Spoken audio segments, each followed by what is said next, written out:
Hello दोस्तों, मैं Suman Kumar Inception coaching centre के यूट्यूब प्लेटफॉर्म पर आपका हार्दिक स्वागत करता हूं। देखिए दोस्तों, हम तो SSC, bank, railway and all government exam की तैयारी हमारे चैनल पर कराई जाती है। ये तो पहले से ही आप लोग जानते हैं, लेकिन कई मित्रों का हमसे बात हुआ, उनका कहना हुआ कि आप जो हैं 6 से लेकर 10 तक का जो है क्लास स्टार्ट कीजिए। तो हमने विचार किया, उसके अभी तो हम 6 से 9 तक अभी नहीं कर रहे हैं, लेकिन आने वाले एग्ज़ाम जो है अभी आपका 10th है। 10th जो 2021 में संभावित परीक्षाएं हैं कि आपको मार्च या अप्रैल में जो है आपको एग्ज़ाम होगा। 10th का एग्ज़ाम जो है आपको मार्च या अप्रैल में होगा। इसीलिए हम जो है आपके सामने अभी मैथ अभी स्टार्ट करेंगे हम, लेकिन फुल 10th का क्रैश कोर्स हम अपने चैनल पर स्टार्ट कर रहे हैं। अतः तमाम दोस्तों से निवेदन है कि वो अपने भाई हो या कोई भी रिलेशन में हो, दोस्त हो, सभी को बताएं कि इंसेप्शन कोचिंग सेंटर के यूट्यूब चैनल पर जो है 10th का क्रैश कोर्स स्टार्ट हो गया है। अब ज़्यादा से ज़्यादा ज्वाइन करवाएं। हम आगे देखते हैं कि आप लोग का क्या रिस्पॉन्स होता है, उसके अनुसार हम क्लास को जो है स्टार्ट करेंगे। देखिए, हमारा जो है रेशियो का क्लास आपके सामने आज जो है अगला पार्ट अपलोड हो जाएगा, टेंशन नहीं लेना है। साथ ही साथ जो कंपटीशन के स्टूडेंट हैं उनके लिए जो है सैटरडे और संडे को स्पेशल क्लास सिंप्लीफिकेशन का लगाया जाएगा। सिंप्लीफिकेशन कैसे आप कैलकुलेशन को आसान कर सकते हैं, किस प्रकार आप परीक्षाओं में क्वेश्चन जैसे हम लोग को आता है, हम देखते हैं लगता है छोड़ दें, नहीं बनता है, तो उस स्थिति में हम क्या करें, इन सब बातों की चर्चा हम जो है सैटरडे और संडे को करेंगे। और हमारे चैनल पर 10th का क्रैश कोर्स जो है स्टार्ट हो रहा है। इस क्रैश कोर्स में हम क्या करेंगे कि 2021 एग्जाम में क्या पैटर्न का क्वेश्चन आएगा और किस आधारित परीक्षा में क्वेश्चन पूछे जाते हैं, उस पर हम विशेष चर्चा करेंगे। पहले हमारा क्या टारगेट है पढ़ाने का कि देखिए, पहले आपको हम एक चैप्टर जो है, जैसे कि आज हम आपको रियल नंबर स्टार्ट करेंगे, वास्तविक संख्याएं स्टार्ट करेंगे। उसके बारे में हम आपको पूरी तरह पहले थ्योरी बताएंगे। थ्योरी के बाद हम एग्जाम्पल देंगे। जो आपके एनसीईआरटी में एग्जाम्पल दिया हुआ है वो सभी एग्जाम्पल को हम करवाएंगे आपके सामने। जो आपके एनसीईआरटी बुक में जो है एग्जाम्पल दिया हुआ है, सभी एग्जाम्पल हम आपको करवा देंगे। उसके बाद हमारा अगला कदम होगा कि जितना भी जैसे आपका चैप्टर है 1.1 हो गया, 1.1 हो गया, 1.2 हो गया, इस प्रकार हम सभी चैप्टर को जैसे है करवा देंगे। पहले जैसे पहला चैप्टर का रियल नंबर है, तो रियल नंबर में जितना भी चैप्टर है तो आपको हम सब पहले करवा देंगे। उसके बाद देखेंगे कि 2010 से लेकर 2020 तक के एग्जाम में रियल नंबर से कितना क्वेश्चन पूछा है, उस सभी क्वेश्चन को हम आपके सामने इंसेप्शन कोचिंग सेंटर के यूट्यूब चैनल पर डिस्कस करेंगे। मेरा यही खासियत होगा, हम क्वालिटी से समझौता नहीं करेंगे आपके सामने। तो आप लोग विश्वास बनाए रखें। और आज हम स्टार्ट कर रहे हैं आपके सामने रियल नंबर या वास्तविक संख्याएं। तो ध्यान देंगे दोस्तों, आज हम लोग का चैप्टर है रियल नंबर, इसको बोलते हैं वास्तविक संख्याएं। क्या बोलते हैं? वास्तविक संख्याएं बोलते हैं, रियल नंबर बोलते हैं। चलिए, इस चैप्टर में जो है हम 2021 एग्जाम हम लोग का नज़दीक है, ज़्यादा बातें नहीं करते हुए सिर्फ हम काम की बातें करेंगे कि कैसे परीक्षा में क्वेश्चन पूछा है। और हमको विद्वान नहीं बनना है, हमको परीक्षा जो है वो पास करना है। इस चीज़ को आपको टारगेट लेके चलना है। तो इसी आधार पर इसी को कहते हैं क्रैश कोर्स। ठीक, तो देखिए वास्तविक संख्याएं की हम बात करते हैं तो 9th क्लास में हम वास्तविक संख्याएं के बारे में फुल डिटेल हम पढ़ चुके हैं। वास्तविक संख्या के बारे में हम 9th क्लास में फुल डिटेल पढ़ चुके हैं, लेकिन हम आपको जो है थोड़ा सा बता देते हैं वास्तविक संख्याएं के बारे में। देखिए वास्तविक संख्याएं जो होता है वह दो प्रकार का होता है। रियल नंबर जो होता है वह दो प्रकार का होता है। पहला आपका हो गया परिमेय संख्या। पहला आपका क्या हो गया? परिमेय संख्या। परिमेय संख्या, इसको इंग्लिश में बोलते हैं रेशनल नंबर। क्या बोलते हैं? इसको बोलते हैं इंग्लिश में रेशनल नंबर। और वास्तविक संख्या है रियल नंबर का दूसरा भाग है अपरिमेय संख्या। क्या है? अपरिमेय संख्या। ये थ्योरी है, आपको ध्यान रखना है थोड़ा सा।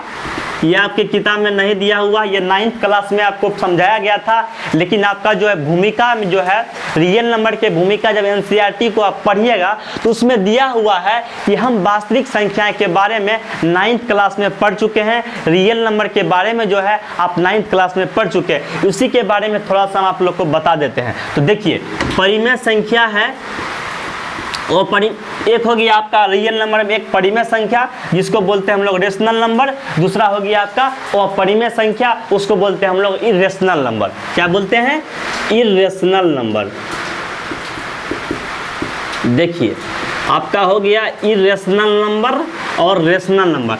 तो ध्यान रखना है कि परिमेय संख्या, परिमेय संख्या वैसी संख्या है जिसको कि आप P/Q के रूप में लिख सकते हैं।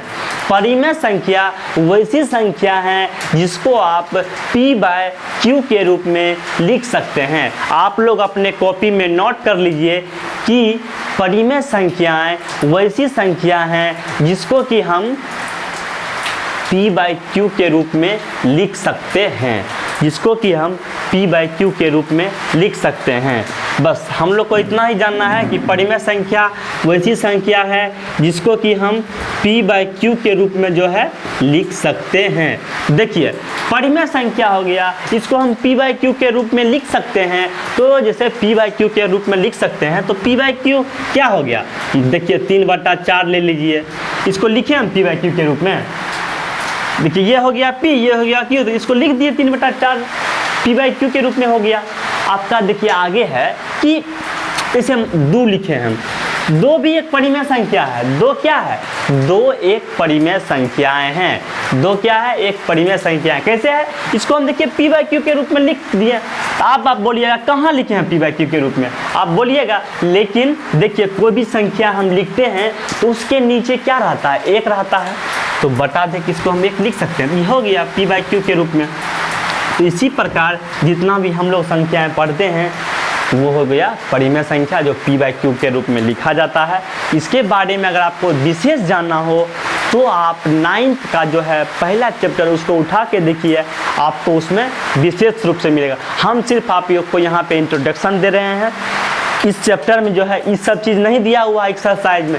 एक्सरसाइज में कुछ अलग है जो आपको हम देखिए कुछ देर में बता रहे हैं। तो देखिए इरेशनल हो गया परिमेय संख्या। एक क्वेश्चन आपके 10th में पूछा हुआ है कि पाई एक अपरिमेय संख्या है। पाई एक अपरिमेय संख्या है, तो बस हमको सिर्फ याद रखना है कि पाई, पाई क्या है?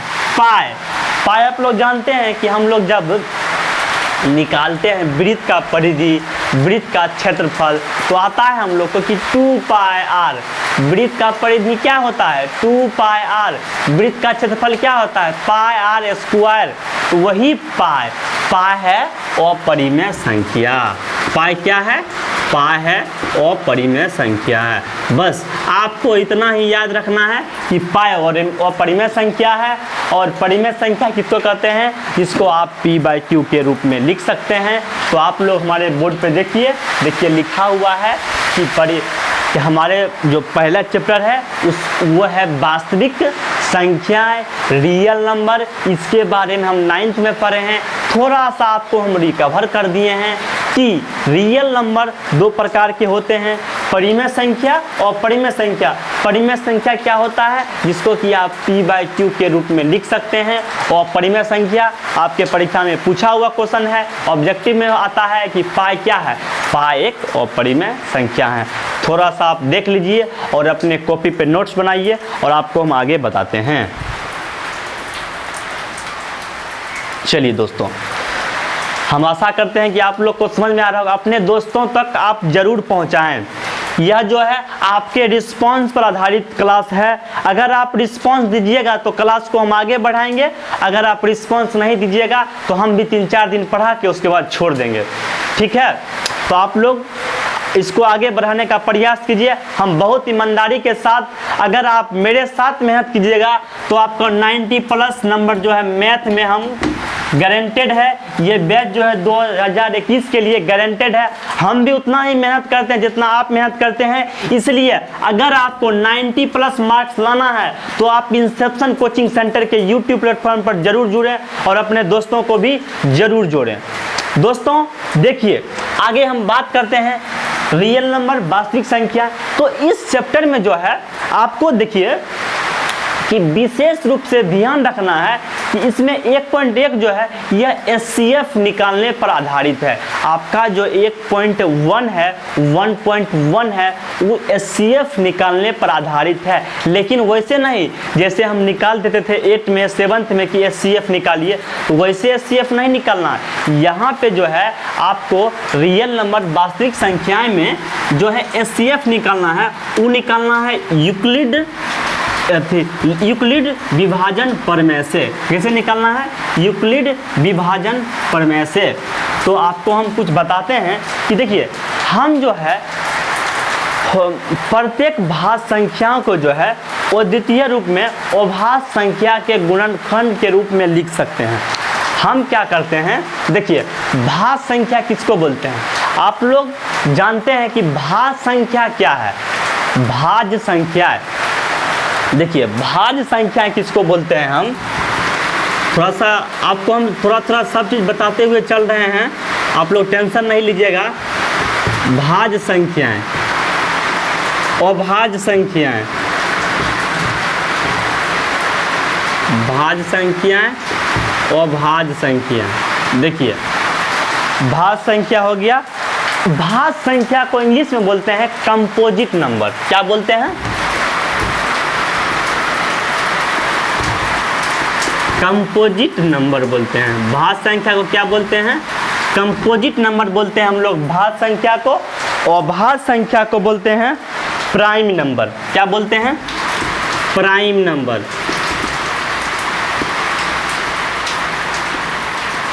देखिए प्राइम नंबर हो गया आपका भाज्य संख्या और अप्राइम नंबर हो गया आपका, प्राइम नंबर हो गया, कंपोजिट हो गया आपका भाज्य संख्या और प्राइम नंबर हो गया आपका अभाज्य संख्या।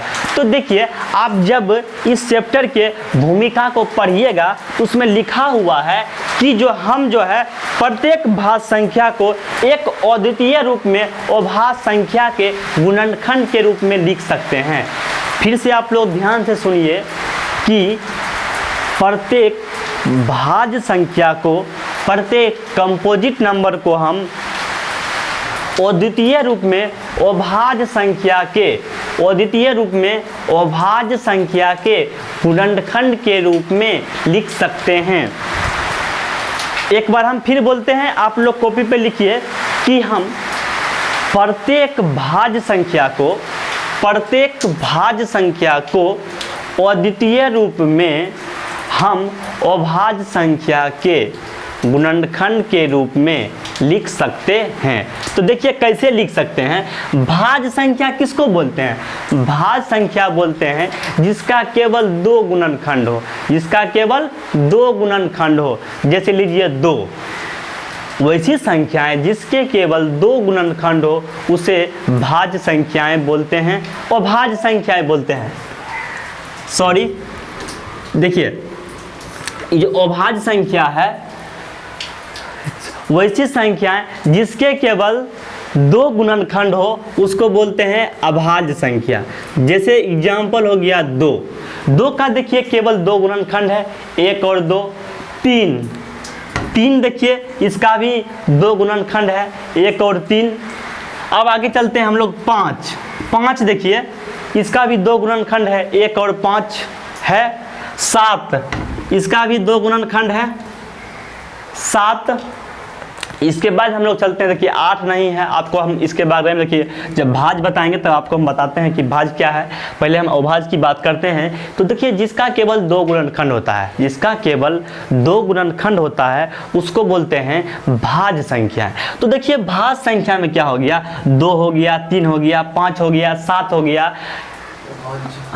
अभाज संख्या में देखिए आपका 2 हो गया, 3 हो गया, 5 हो गया, 7 हो गया, 8 नहीं होगा, 9 नहीं होगा, 10 नहीं होगा, 11 होगा, 13 होगा। अर्थात कहने का मतलब है कि जिस संख्या के केवल 2 गुणनखंड होते हैं उसको बोलते हैं हम लोग अभाज्य संख्या।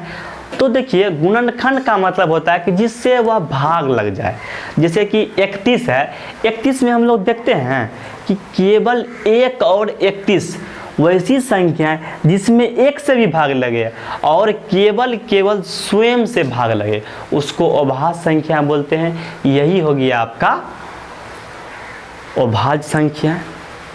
2 गुणनखंड, एक पहला होगा आपका 1, दूसरा होगा स्वयं।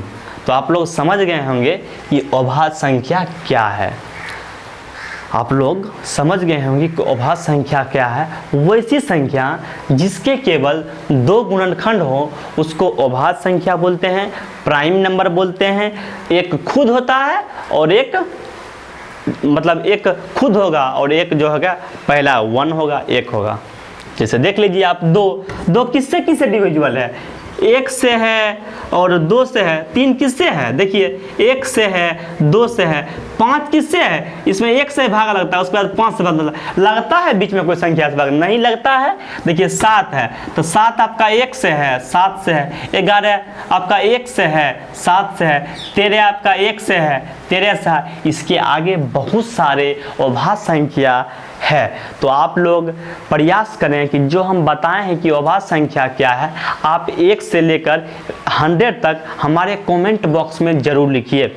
हम जो बताए हैं कि 1 से 100 तक कितनी अभाज्य संख्याएं हैं, आप हमारे कमेंट में जरूर लिखिए।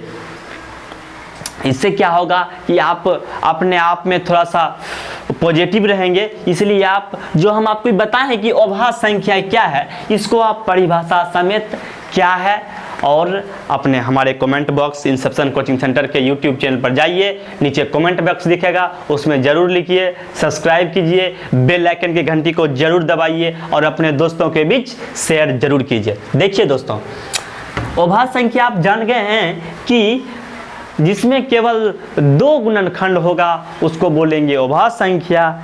और भाज्य संख्या कंपोजिट नंबर किसको बोलेंगे, वैसी संख्याएं जिसका जो है वैसी संख्याएं जिसका 2 से अधिक गुणनखंड होता है, जिसमें 2 से अधिक संख्याएं से भाग लगता है, उसको बोलते हैं भाज्य संख्याएं। वैसी संख्याएं जिसमें 2 से अधिक गुणनखंड होता है उसको बोलते हैं भाज्य संख्या। फिर आप लोग सुनिए, कॉपी पे लिखिए, वैसी संख्याएं जिसके 2 से अधिक गुणनखंड होते हैं उसे भाज्य संख्या कहते हैं। वैसी संख्या जिसके 2 से अधिक गुणनखंड होते हैं भाज्य संख्या उसको कहते हैं। तो देखिए भाज्य संख्या 2 से अधिक गुणनखंड, जैसे आपने देखा कि 2 एक अभाज्य संख्या है, 3 एक अभाज्य संख्या है। उसके बाद हम लोग चलेंगे तो आता है 4। देखिए अब 4 है भाज्य संख्या।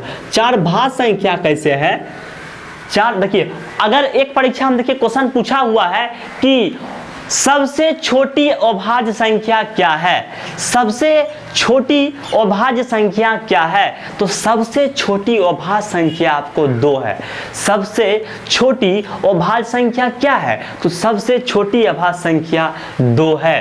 अभाज्य संख्या किसको बोलते हैं? जिसके केवल 2 गुणनखंड हो उसको अभाज्य संख्या बोलते हैं। अब है आपका भाज्य संख्या। भाज्य संख्या कंपोजिट नंबर, वैसी संख्या जिसके 2 से अधिक गुणनखंड हो उसको बोलते हैं भाज्य संख्या, कंपोजिट नंबर। जैसे देखिए आपके सामने में है 4 जो है वो भाज्य संख्या है। तो हम आपको क्या बताएं भाज्य संख्या का परिभाषा कि वैसी संख्याएं जिसके 2 से अधिक गुणनखंड हो।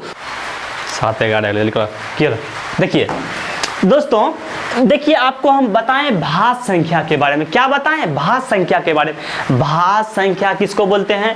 वैसी संख्याएं जिसके 2 से अधिक गुणनखंड हो उसको बोलते हैं भाज्य संख्याएं। जैसे आपका देखिए लिखा हुआ है 4 का कितना गुणनखंड? 1 है, 2 है और 4 स्वयं है, तो आपका 4 हो गया भाज्य संख्याएं।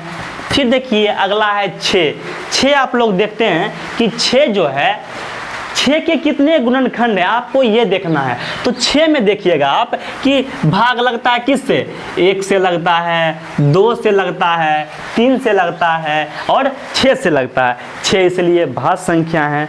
देखिए दोस्तों, हम आशा करेंगे कि आप लोग को जो है ये भाज्य संख्याएं, अभाज्य संख्याएं, रियल नंबर जो हम आपको पढ़ाए हैं ये आपके चैप्टर में नहीं है, लेकिन इससे जो है देखते हैं आप प्रीवियस उठाकर तो आपको 1-2 क्वेश्चन मिल जाता है। कि देखिए क्या आपको क्वेश्चन आया है कि पाई क्या है? निम्न में से कौन सा एक अपरिमेय संख्या है? तो पाई एक अपरिमेय संख्या है। आपको हम आपसे वादा करते हैं कि आपको जो है प्रीवियस ईयर जो रियल नंबर से क्वेश्चन पूछा गया है सभी आपको हम यही प्लेटफॉर्म पर करवाएंगे। तो आपको देखिए दोस्तों, आपको क्या करना है कि आपके जितने भी दोस्त हैं आपको उस तक जरूर पहुंचाना है। जो लड़के 6 से लेकर 10 तक पढ़ते हैं और एसएससी, बैंक, रेलवे की तैयारी तो हमारे प्लेटफॉर्म पर करवाई ही जाती है। साथ ही साथ अगर आपका रिस्पांस होगा कि 6 से लेकर 10 तक के बच्चों के लिए ऑनलाइन क्लासेस की व्यवस्था आपके सामने में करवाई जाए तो हम आपके लिए हमेशा उपलब्ध हैं। तो हम पहले 10th क्रैश कोर्स की जो शुरुआत इस मंच से किए हैं, इंसेप्शन कोचिंग सेंटर के मंच से, तो आपको क्या करना है कि इसको बरकरार रखना। अगर आप इस वीडियो को देखिएगा तो हम पढ़ाएंगे, अन्यथा हम बंद कर देंगे। मेरे पास उतना टाइम नहीं है, इसलिए आप लोग से मेरा आग्रह होगा दोस्त कि आप जो हम अभी आपके सामने में पढ़ा रहे हैं इसको आप दूसरे तक जरूर पहुंचाएं और शेयर जो है आप जरूर करें। तो चलिए, तो हम आगे बढ़ते हैं। आपको हम 5 क्लास जो है आप लोग का रिस्पांस देख रहे हैं कि आप कैसा रिस्पांस दे रहे हैं, उसके बाद क्लासेस बंद कर दिया जाएगा। अगर रिस्पांस अच्छा नहीं रहा तो हम क्लासेस बंद कर देंगे। चलिए आगे हम लोग बढ़ते हैं। तो देखिए आगे आप लोग का है कि हम अभी आपको बताए थे कि प्रत्येक भाज्य संख्याएं को जो है हम प्रत्येक भाज्य संख्या को अद्वितीय रूप में अभाज्य संख्या के गुणनखंड के रूप में लिख सकते हैं। प्रत्येक भाज्य संख्या को अद्वितीय रूप में अभाज्य संख्याएं के गुणनखंड के रूप में लिख सकते हैं। तो देखिए इसका कहने का क्या मतलब हुआ, आपके भूमिका में जो है 1.1 की भूमिका जो दी गई है, रियल नंबर की भूमिका जो दिया गया है उसमें आपको ये वर्णित है। तो आपको क्या करना है कि हम जिसे पढ़ा रहे हैं तो आप भी प्रयास किया कीजिए कि आप जिससे हम रियल नंबर उठाए हैं तो आप रियल नंबर के एनसीईआरटी बुक को उठाइए और उसको पढ़िए, उसमें क्या क्या है। हम भी पढ़ के आते हैं तब आपको हम पढ़ाते हैं। तो आपको ध्यान रखना है कि देखिए कि इसमें लिखा हुआ है कि प्रत्येक भाज्य संख्याएं को अद्वितीय रूप में अभाज्य संख्याएं के गुणनखंड के रूप में लिख सकते हैं। तो देखिए हम कैसे लिख सकते हैं। देखिए आपका अभाज्य संख्या क्या हो गया, देखिए आपको हम बताते हैं कि हम कैसे लिख सकते हैं। तो अभाज्य संख्याएं आपका हो गया, देखिए 1 हो गया, 2 हो गया, 3 हो गया, 5 हो गया, 7 हो गया, 11 हो गया, 13 हो गया और आगे भी होता ही रहेगा। देखिए अभाज्य संख्या को हम लिखते हैं क्या, प्राइम नंबर बोलते हैं अभाज्य संख्या को, और है आपका कंपोजिट नंबर। कंपोजिट नंबर को आप क्या बोलिएगा, भाज्य संख्याएं। तो अभी आपको हम क्या बताए हैं कि ये जो कंपोजिट नंबर है इसको हम अद्वितीय रूप में अभाज्य संख्या प्राइम नंबर के गुणनखंड के रूप में लिख सकते हैं। तो देखिए कैसे लिख सकते हैं, ये है आपका भाज्य संख्या। भाज्य संख्या में क्या होता है, 4 हो गया, 6 हो गया, 8 हो गया, 9 हो गया, 10 हो गया, इसके आगे भी होता रहेगा। तो देखिए कि अभी आपको बोले कि प्रत्येक भाज्य संख्या को अद्वितीय रूप में अभाज्य संख्या के गुणनखंड के रूप में लिख सकते हैं। देखिए ये 4 दिया हुआ है आपके सामने में, क्या दिया हुआ है, 4 दिया हुआ है। तो आप 4 को देखिए, 4 हम लिखे, इसका हम कैसे निकालते हैं गुणनखंड, इसका गुणनखंड कैसे निकालेंगे, तो इसमें प्रत्येक अभाज्य संख्या के गुणनखंड के रूप में लिख सकते हैं। तो पहला सबसे छोटी अभाज्य संख्याएं क्या है, आपको सबसे छोटी अभाज्य संख्याएं क्या है, 2 से। तो इसमें आप देखिए 2 से भाग दीजिए, 2 से भाग देंगे तो ये कितना बार में लगेगा, 2 बार में लगेगा। तो यहाँ पर 2 लिख देंगे, 2 दूनी 4 हो गया। अब फिर देखिए यहाँ पर कितना आया, 2 आया, इसको फिर हम 2 से भाग देंगे तो क्या आएगा, शेष 1 आएगा। तो आपको ध्यान रखना है कि 4 है, 4 का गुणनखंड क्या हो गया, 2 गुना 2 हो गया। 4 का गुणनखंड क्या हो गया, 2 गुना 2 आपका 4 का गुणनखंड हो गया। आप लोग को ध्यान रख दिया आप लोग। देखिए इसी का कहने का मतलब है कि प्रत्येक भाज्य संख्याओं को अद्वितीय रूप में हम अभाज्य संख्याएं के गुणनखंड के रूप में लिख सकते हैं। तो देखिए 4 क्या है, 4 एक भाज्य संख्या है और 2 एक अभाज्य संख्या है। तो इसका कहने का मतलब है कि हम जो कि अभी आप थ्योरम आपको हम बताए हैं कि प्रत्येक भाज्य संख्या को अभाज्य संख्या के गुणनखंड के रूप में लिख सकते हैं। ये भाज्य हो गया, ये हो गया आपका अभाज्य। देखें कि आप हम कैसे गुणनखंड के रूप में लिखते हैं। तो आपकी अगली संख्या लेते हैं हम भाज्य 9। देखिए 9 को हम 9 में देखिए ऐसा कौन सा अभाज्य संख्या है जिसमें 9 में भाग लगता है। आपको अभी भाज्य अभाज्य समझाएं हम, तो देखिए कि आप कि ऐसा कौन सा अभाज्य संख्या है कि जिसमें कि लगता है, मतलब भाग लग जाता है। तो देखिए यहाँ पे हम लोग देखते हैं तो 2 से नहीं लगेगा, 2 सबसे छोटी अभाज्य संख्या, उसके बाद क्या आता है, 3 आता है। तो आप यहाँ पे 3 से लगाइए, 3 से आप लगाइएगा तो यहाँ क्या होगा, 3 होगा। कैसे 3 होगा, 3 से जब हम 3 में भाग देंगे तो भागफल क्या बचता है, 3 बचता है। तो वही भागफल को हम नीचे लिख देते हैं, वही हम भागफल को नीचे लिखते हैं। अब देखिए यहाँ पर क्या आया, 3 आया, तो इस पर किससे भाग लगेगा, 3 से फिर लगेगा, 3 एकम 3, तो हो गया 3 गुना 3। ठीक, 9 को ऐसे हम लिख सकते हैं। तो आप देखते हैं कि 9 एक अभाज्य संख्या है, 9 एक भाज्य संख्या है और इसको जो गुणनखंड लिखे हैं ये गुणनखंड अभाज्य संख्या है। तो यही आपके थ्योरम में लिखा हुआ है। देखिए अब जो है हम आगे पार्ट की चर्चा करते हैं। आप जो बोर्ड पे देख रहे हैं आप समझे होंगे, इसका कहने का मतलब फिर से आपको हम एक बार बता देते हैं कि प्रत्येक भाज्य संख्याएं को अद्वितीय रूप में हम अभाज्य संख्या के गुणनखंड के रूप में लिख सकते हैं। प्रत्येक भाज्य संख्या को अद्वितीय रूप में अभाज्य संख्या के गुणनखंड के रूप में लिख सकते हैं। आप लोग को एनर्जी बनाए रखना है और चैनल को लाइक, सब्सक्राइब और शेयर जरूर करना है दोस्तों।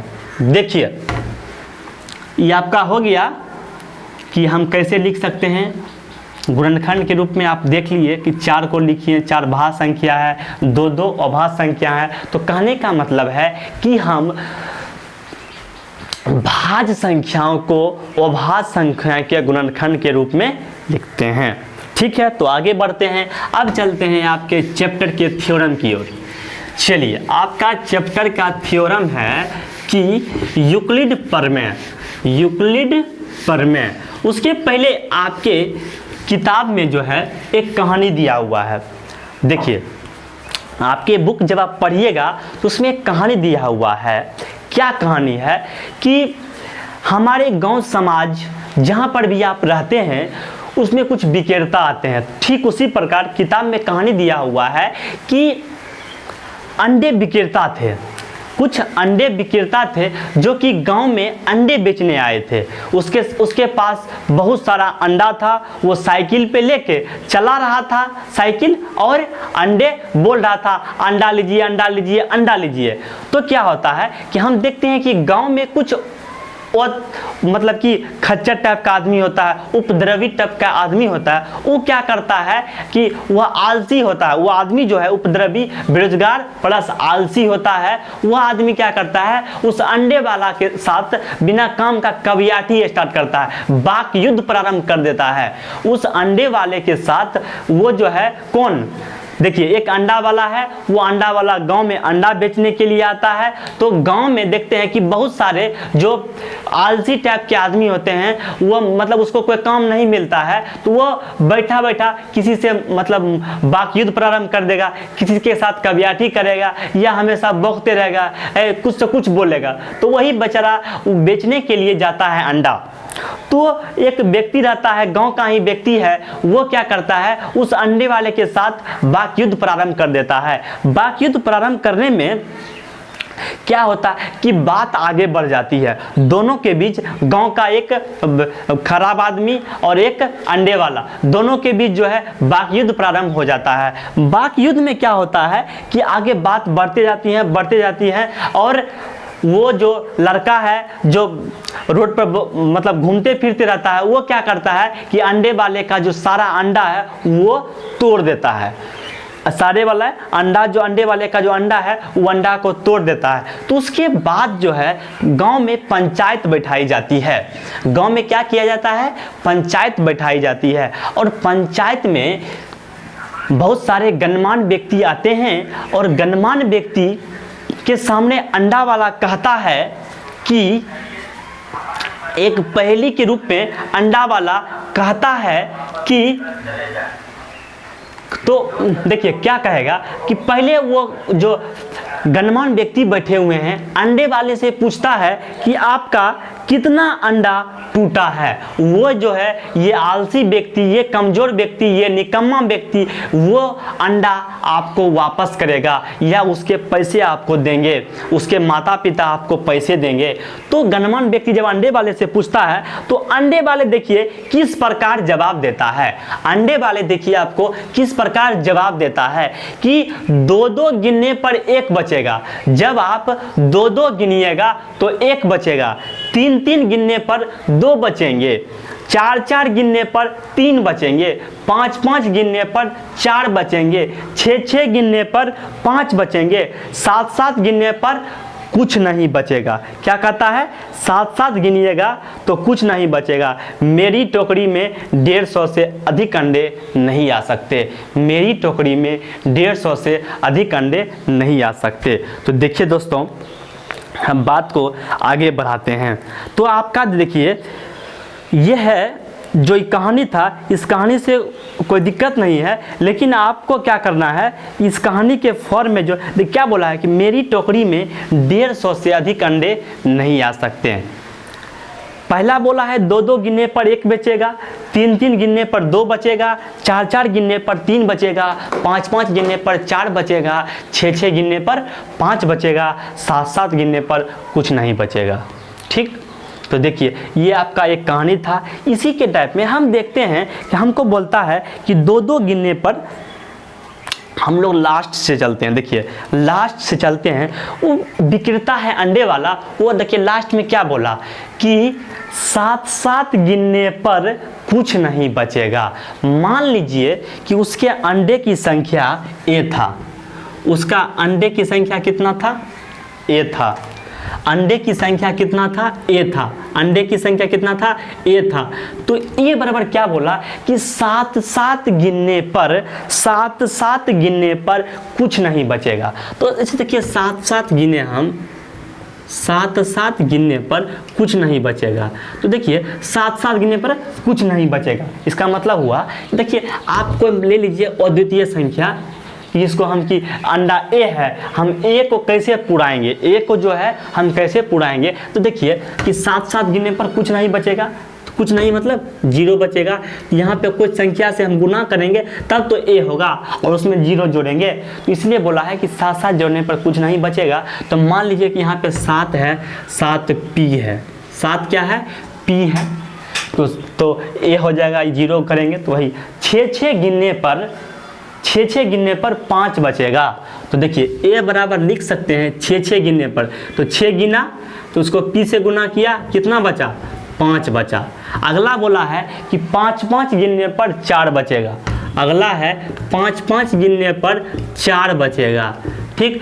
उसके अगला है कि 4 4 गिनने पर 3 बचेगा, उसके अगला है 3 3 गिनने पर 2 बचेगा, उसके अगला है 2 2 गिनने पर 1 बचेगा, 2 2 गिनने पर 1 बचेगा। आप लोग समझ गए दोस्तों। देखिए हम लोग देखते हैं कि यहाँ पे जो a है और p है, a है और p है, ये दोनों धनात्मक संख्याएं हैं। यहाँ पे देखिए इस हम लोग यूक्लिड प्रमेय को भी पढ़ेंगे, उसमें यूक्लिड प्रमेय क्या कहता है इस कहानी के बाद, ये आपको कहानी की बातें हैं, आपको हम समझाए हैं। तो देखिए यूक्लिड प्रमेय कहता है कि 2 2 गिनने पर 7 7 गिनने पर 0 बचेंगे, कुछ नहीं बचेंगे, 6 6 गिनने पर 5 बचेंगे। तो देखिए हम लोग आगे बढ़ते हैं, आगे हम लोग का क्या है कि a और b जो है धनात्मक संख्याएं, a और b जो है धनात्मक संख्याएं, यहाँ a और p लिखे हैं, हम क्या लिखे हैं p, a और p जो है a and p are positive number, क्या है a and p are positive number, क्या है धनात्मक संख्याएं। तो मतलब ये सब का जो मान होगा वो प्लस में ही होगा, ठीक। अब देखिए हम लोग आगे बढ़ेंगे, तो देखिए आप लोग का यूक्लिड प्रमेय क्या है, ये कहानी का था, इसको उतना नहीं समझना है। देखिए बस हम लोग को क्या समझना है, यूक्लिड प्रमेय के बारे में हम आप लोग को बताते हैं। यूक्लिड प्रमेय क्या है, यूक्लिड प्रमेय, यूक्लिड प्रमेय, यूक्लिड प्रमेय, यूक्लिड विभाजन प्रेमिका।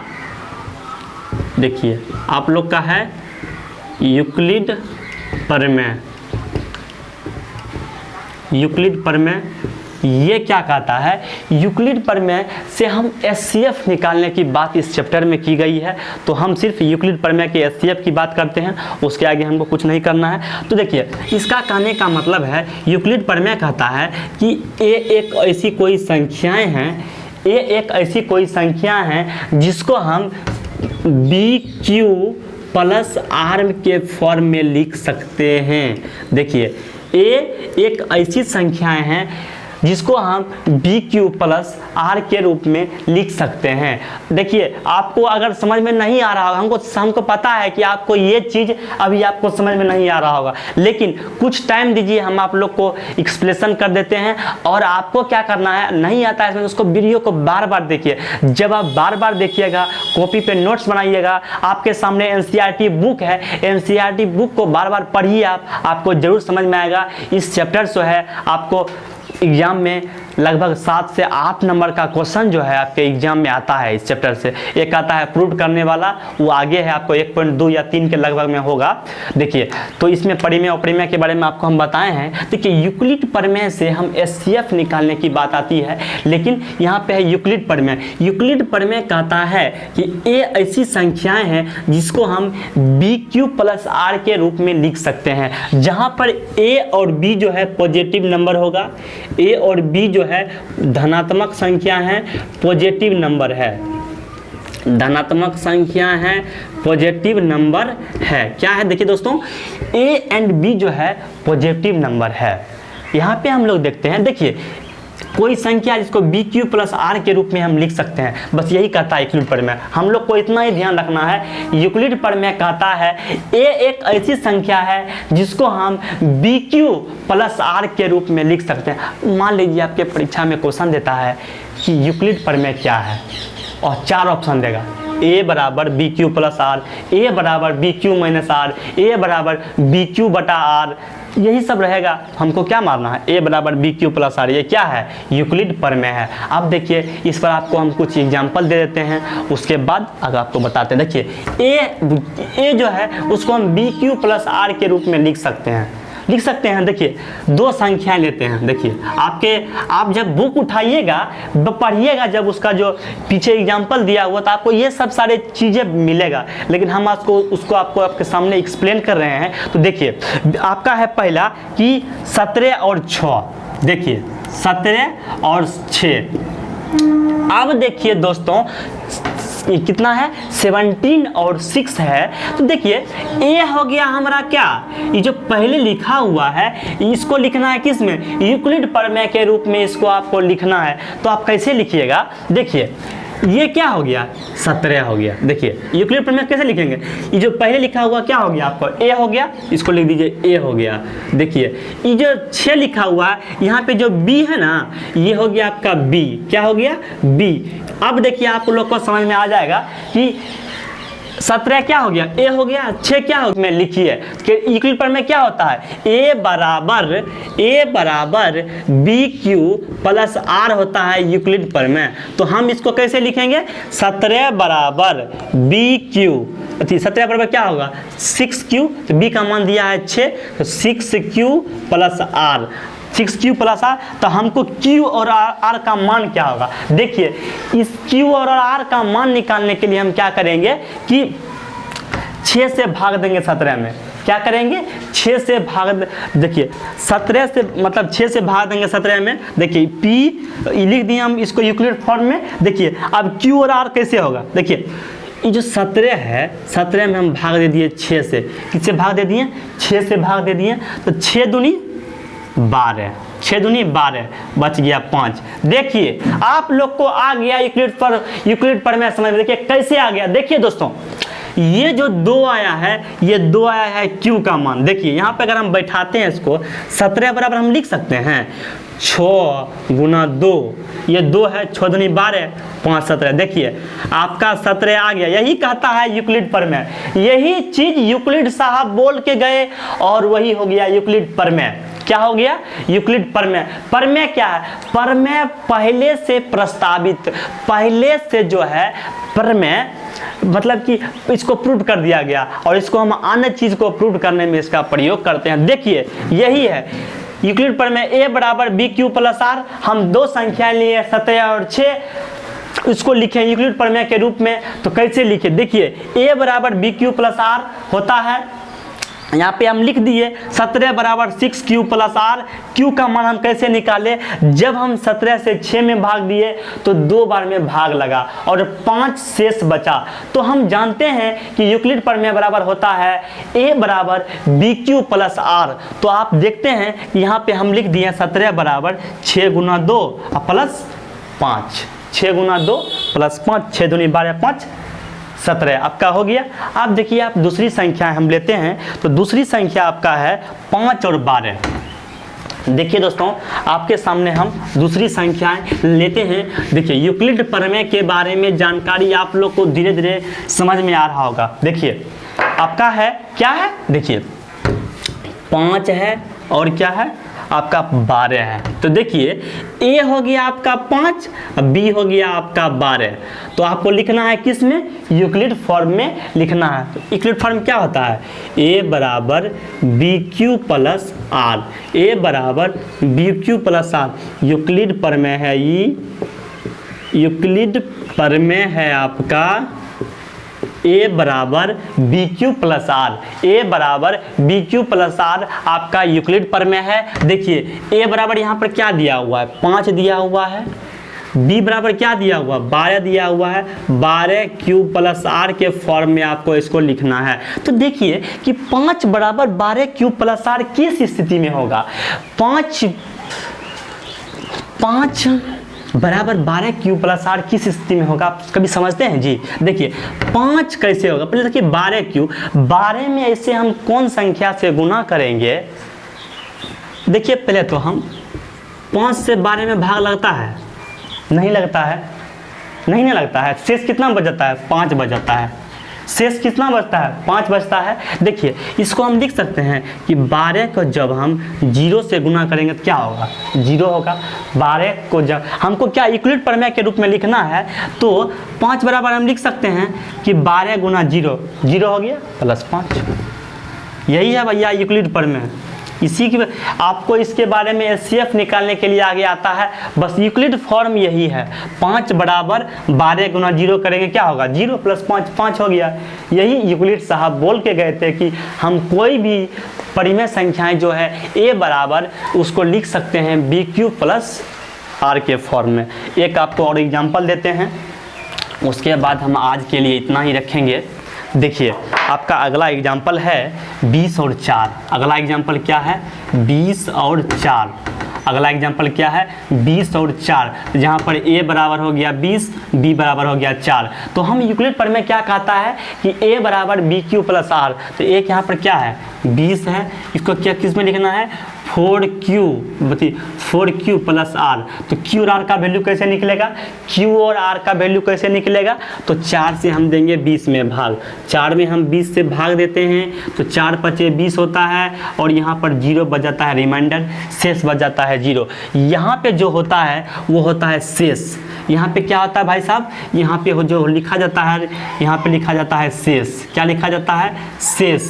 यहाँ पे क्या लिखा जाता है, शेष। से देखिए आपको हम बता देते हैं, पहले देखिए इसको हम लिख दिए 4Q प्लस R के रूप में। तो देखिए यहाँ पे आपको फिर से बता देते हैं, देखिए यूक्लिड प्रमेय में क्या होता है कि किसी भी संख्या को हम BQ प्लस R के फॉर्म में लिखते हैं, BQ प्लस R के फॉर्म में लिखते हैं, जहां पर A और B दो संख्याएं होता है, Q जो होता है क्यूटेंट होता है, भागफल होता है। Q क्या होता है, क्यूटेंट होता है, भागफल होता है। देखिए Q यहाँ पर जो हम लिखे हैं Q U, देखिए आपको जो हम यहाँ पर Q लिखे हैं वो आपका, देखिए आगे हम लोग बातें हैं QU,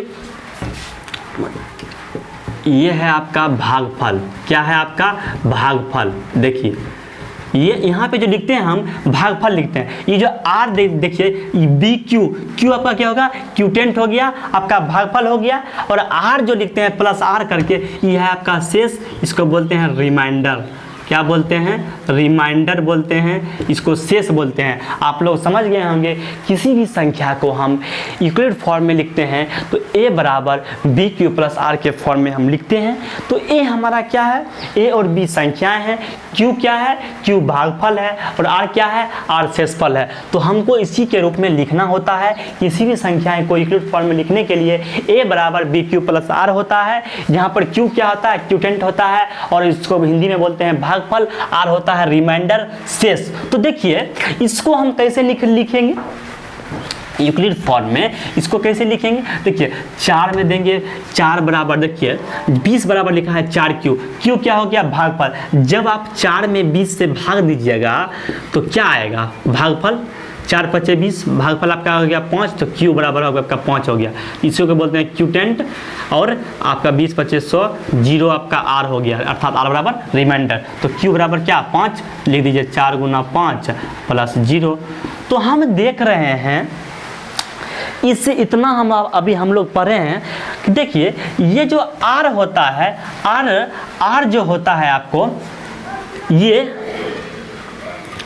जो संख्याएं दिया हुआ रहता है उससे छोटा होता है, a से छोटा होता है, देखते हैं होता है छोटा।